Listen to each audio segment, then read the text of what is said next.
I'm going to demonstrate the Stripology ruler with you guys. This is one of the few rulers that I actually have in use. I like this one when you have to do any sort of small pieces. So I've cut my yardage already. They are in strips, and I'm going to cut the strips into 2.5 inch pieces. So to do that, I'll start by doing 2 at a time. So line up your strip on your mat using the lines on your mat, and then I'll grab one more and also line this one up. Get those out of the way.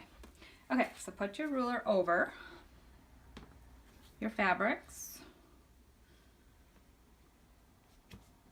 and then I'll take the lines on the ruler and line them up with the lines on my mat. That way I know I'm getting straight lines.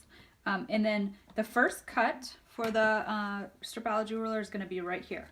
So I always make sure that I'm cutting the selvage off when I do that. Okay, so it is lined up pretty well on my mat. And then in this case I need 2.5 inch pieces. And they make it super easy by marking them with the rectangles. So I literally just have to go and cut all of the rectangles. So we'll start here. And it's, you know, there's no moving, there's no thinking or adding. I just have to find the rectangles and go ahead and slice through. And just make sure when you are putting your cutter in there that you're doing it carefully, because they can get a little chipped up if you're not careful. Okay, so that's it, done. And now they are all cut, and the nice thing about this is they are cut perfectly at 2.5 inch wide. Okay, so that was one way to do it. And then when I have a lot of things to cut, I actually stack them up, and I only have the 2 right now, but I'm going to show you how I stack them up. So I'm going to line this one up with the line on the mat, and then I'm going to line this one up, but I'm overlapping it. So instead of putting it down here, I'm actually going to overlap it. And I'll overlap quite a few of them and put them until you can't go very wide with this because your cutting is only so wide.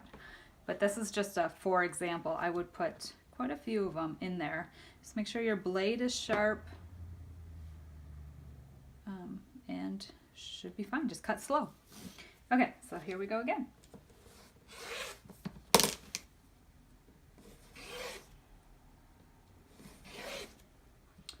And again, I'm just following the squares. And you can see how if I had a bunch of them stacked up, I would be cutting a ton of these in like minutes. And there it is. So even stacked, all cut and ready to go.